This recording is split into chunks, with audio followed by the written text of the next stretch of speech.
آج ہم اتنے بے حس ہو چکے ہیں، گناہ بھی کرتے ہیں، اس پر فخر بھی کرتے ہیں، گناہ بھی کرتے ہیں اور لوگوں کو بتاتے بھی ہیں۔ اور یاد رکھیں، جو لوگ اللہ کی عظمت کو جانتے ہیں نا، وہ قیامت کے دن اللہ کے حضور کھڑے ہونے سے ڈرتے ہیں۔ حضرت جبریل علیہ السلام ایک مرتبہ نبی علیہ السلام کی خدمت میں حاضر ہوئے اور بیت اللہ کے سامنے آپ دعا مانگتے ہیں۔ آپ کا جسم یوں کانپ رہا تھا۔ کس کا جسم؟ حضرت جبریل علیہ السلام اللہ سے دعا مانگ رہے ہیں اور آپ کا جسم یوں کانپ رہا ہے۔ نبی علیہ السلام نے فرمایا، جبریل آپ نے کون سی دعا مانگی؟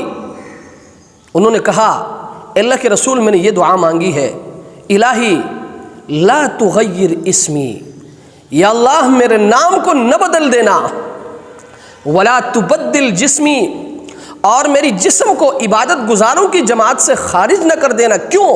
اس لیے کہ میں نے اپنی آنکھوں سے شیطان کو اللہ کی بارگاہ سے مردود ہوتے ہوئے دیکھا ہے۔ آپ نے عزازیل کو ابلیس بنا دیا اور ان کے جسم کو عبادت گزاروں کی جماعت سے آپ نے خارج کر دیا۔ الہی میرے نام کو نہ بدلنا اور میری جسم کو عبادت گزاروں کی جماعت سے خارج نہ کر دینا۔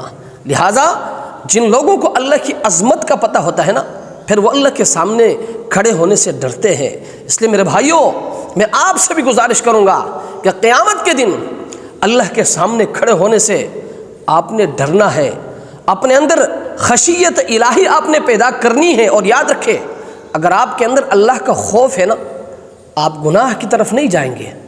آپ کے اندر اللہ کا ڈر ہے نا، آپ جھوٹ نہیں بول سکتے۔ آپ کے اندر اللہ کا خوف ہے نا، آپ زنا نہیں کر سکتے، آپ بدنظری نہیں کر سکتے، آپ غیبت نہیں کر سکتے، آپ کسی پر ظلم نہیں کر سکتے۔ لیکن اگر آپ کے اندر خشیت الہی نہیں ہے، خوف الہی نہیں ہے، اللہ کا ڈر نہیں ہے، آپ گناہ بھی کریں گے، آپ کو احساس ہی نہیں ہوگا۔ آپ جھوٹ بھی بولیں گے، آپ کو احساس ہی نہیں ہوگا۔ آپ غیبت بھی کریں گے، آپ کو احساس ہی نہیں ہوگا۔ آپ زنا بھی کریں گے، آپ کو احساس ہی نہیں ہوگا۔ آپ اوروں پر ظلم بھی کریں گے، آپ کو احساس ہی نہیں ہوگا۔ اس لیے اگر آپ جھوٹ سے بچنا چاہتے ہو، غیبت سے بچنا چاہتے ہو، زنا سے بچنا چاہتے ہو، بدنظری سے بچنا چاہتے ہو، اوروں پر ظلم کرنے سے بچنا چاہتے ہو، تو اپنے اندر اللہ کا خوف پیدا کرو۔ اللہ کے سامنے کھڑے ہونے سے ڈرو کہ کل قیامت کے دن مجھے اللہ کے سامنے کھڑا ہونا ہے، اور صرف کھڑا ہونا نہیں ہے بلکہ ایک ایک چیز کا حساب بھی دینا ہے۔